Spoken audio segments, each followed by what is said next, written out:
ഇന്ന് തന്നെ ഡൗൺലോഡ് ചെയ്യൂ. കാണൂ നിങ്ങളുടെ ഫേവറേറ്റ് ഷോസ്. രോഹിത്തോ? പതിവില്ലാതെ. അച്ഛാ ഇറങ്ങി വാ.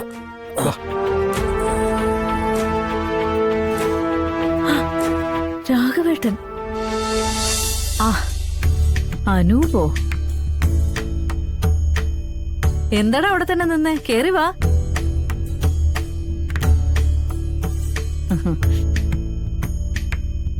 അത് ശരി, ഇപ്പൊ പണിയൊക്കെ ഒറ്റയ്ക്കാണോ എടുക്കുന്നത്?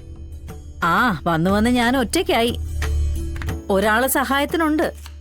തിരക്ക് കുറഞ്ഞപ്പോ വീട്ടിൽ പോയിട്ട് വരാന്നും പറഞ്ഞ് അവളങ്ങ് പോയി. ഇനി അത്യാവശ്യം അവളുടെ വീട്ടിലെ പണിയൊക്കെ ഒതുക്കിയിട്ട് വരും. ആ, നീ ഇരിക്കടാ, ഞാൻ ചായ എടുക്കാം. അയ്യോ, ചായ ഒന്നും വേണ്ട. അത് ഞാനൊരു കാര്യം പറയാനായിട്ടാ വന്നേ. നീ ഇരിക്ക, ഇരുന്ന് സംസാരിക്കാലോ.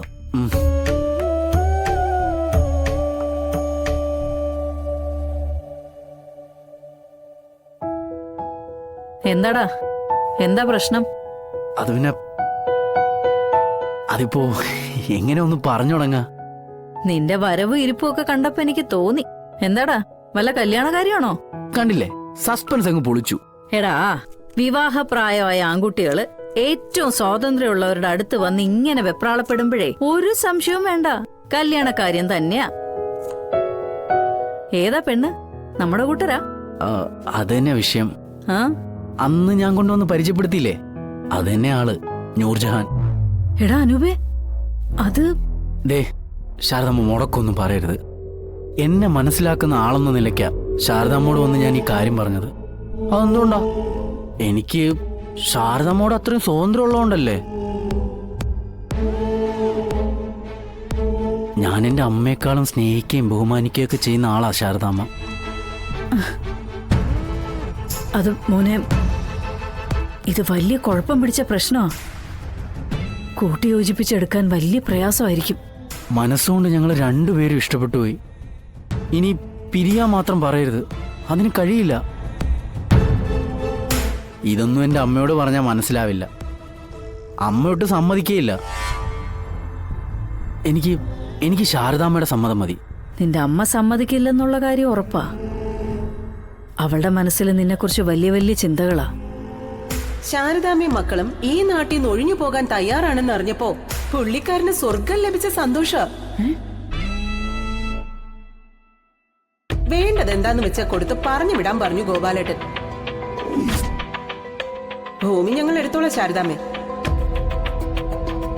അച്ഛനെ അറിയിക്കണ്ടേ? എവിടെയാണെന്ന് വെച്ചാ പറയാ. ശാരദാമ്മയ്ക്ക് അറിയാന്നുള്ളതല്ലേ കാര്യങ്ങള്.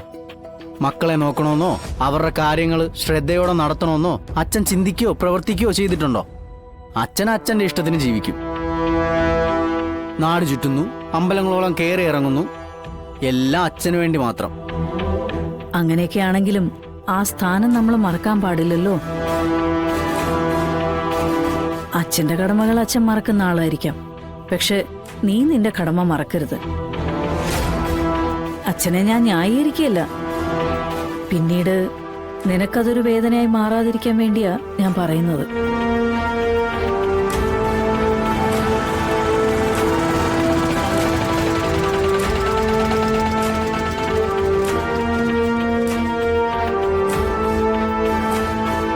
രോഹിത്തോ? പതിവില്ലാതെ. അച്ഛാ ഇറങ്ങി വാ.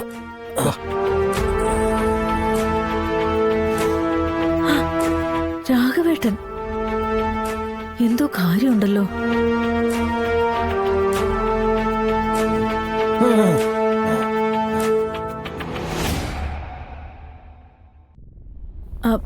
രാഘവേട്ട, അല്ല ഇവിടെ പഴയ വീട്ടിൽ പോണെന്ന് പറഞ്ഞ് നടുറോഡില് വഴിയറിയാൻ നിൽക്കുമായിരുന്നു. ഞാൻ കണ്ടതുകൊണ്ട് ഭാഗ്യം, ഇല്ലെങ്കിൽ എവിടെയെങ്കിലും നടന്നു പോയനെ. രാഘവേട്ട, എന്തൊക്കെയായി കേൾക്കുന്നേ? അങ്ങനെ ഒറ്റയ്ക്കൊക്കെ ഇറങ്ങി നടക്കാവോ? അത് പിന്നെ എനിക്കെന്റെ വീട്ടിലൊന്ന് പോകണം. ഒരുപാട് കാര്യങ്ങളൊക്കെ അവിടെ നിന്ന് ചെയ്യാനുണ്ടേ. ഇങ്ങനൊന്നും പോയാൽ പറ്റില്ല. ഞാനെന്നാ എന്റെ വീട്ടിൽ പോവാ. അല്ല രാഘവേട്ട,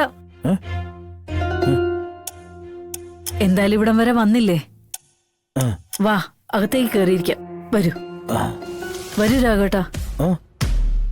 രാഘവേട്ടൻ വാ. അച്ഛാ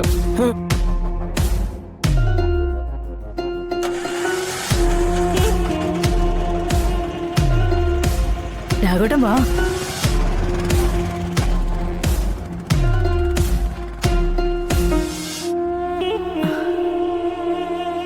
ദാ ഇങ്ങോട്ടിരിക്കണം.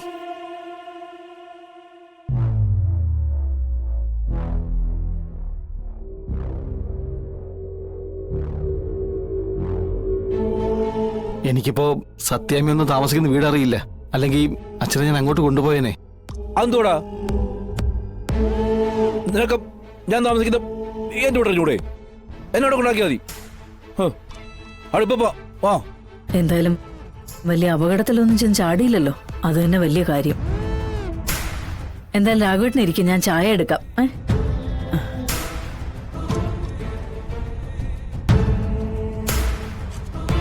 എടാ നിനക്കൂടി ഒരു ചായ എടുക്കട്ടെ? അയ്യോ വേണ്ട ശാരദാമ്മേ, ഞാൻ ഇറങ്ങുവാ. ആ നീ അവിടെ ഇരിക്കടാ, ശാലിനിയെ കണ്ടിട്ട് പോവാം. എനിക്ക് വീട്ടിൽ പോണം. രാഘവേട്ടൻ നിക്ക്, ചായ കുടിച്ചിട്ട് പോവാം. ആ ആ ഇപ്പോ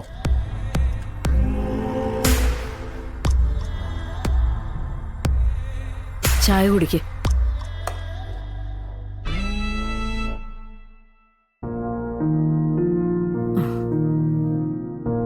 ദാ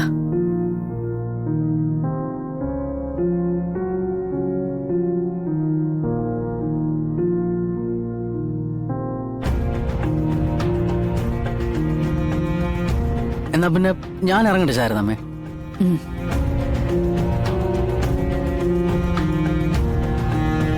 രാഘവേട്ടൻ ചായ കുടിക്ക്, ഞാനിപ്പോ വരാം.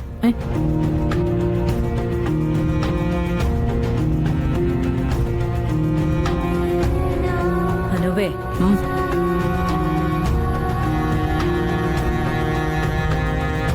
നിന്റെ ഈ കാര്യത്തിൽ ഇടപെടാൻ എന്നെക്കാൾ നല്ലത് നിന്റെ ചേച്ചി ശാലിനി തന്നെയാ. അവളുള്ളപ്പോ നീ ഒരു ദിവസം വാ, എന്നിട്ട് ഇതിന്റെ വരും വരായികളൊക്കെ ചിന്തിച്ചിട്ട് നമുക്ക് ഇതിലേക്ക് എടുത്ത് ചാടാം. എന്തായാലും നീ ഒരു തീരുമാനം എടുത്ത് നിൽക്കുക. അപ്പൊ പിന്നെ ഇതുമൂലം ഉണ്ടാവുന്ന പ്രശ്നങ്ങളും മുന്നിൽ കാണണമല്ലോ.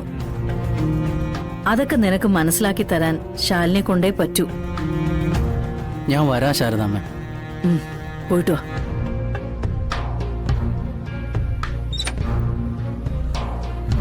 പോട്ടെ.